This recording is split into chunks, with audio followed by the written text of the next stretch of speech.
Hello' দোস্তো, welcome back to my লাকিছ blog. আহক দোস্তো, আজি আমি নয়নতাৰা ক্লাব ভৰলুমুখত পূজা চাবলৈ যাওঁ। আজি আমি আহোঁতে দেৰি হ'ল, 1:50 হ'ল। মানে আমি ডিউটি কৰি পেলাই বাহিৰে বাহিৰে পূজাৰ তলিত সোমালোঁ, চ' দেৰি হৈ গ'ল।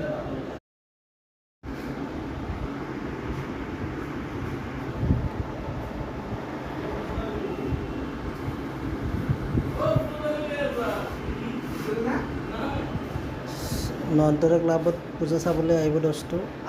ইয়াত বহুত ভাল হৈছে বুলি শুনিছোঁ। আজি ফাৰ্ষ্ট পূজা বেলবৰণ আমি চাব আহিছোঁ। আপোনালোকে চাই থাকক ভিডিঅ'টো শেষলৈকে।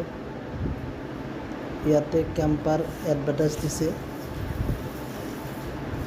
নয়নতাৰা ক্লাবৰ যিটো মেইন গেটৰ পৰা অনুসৰি যিটো মণ্ডপ সজাইছে নহয়, সেইটো মানে বহুত ইউনিক হয়, বেলেগতকৈ বেলেগ।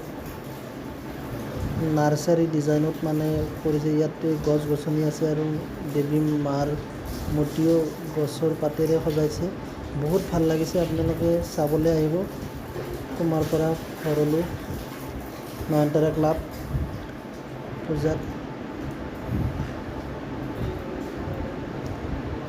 এইবিলাক গছ গছনি আছে, বহুত ভাল লাগিছে দোস্তো, আপোনালোকে চাবলৈ আহিব।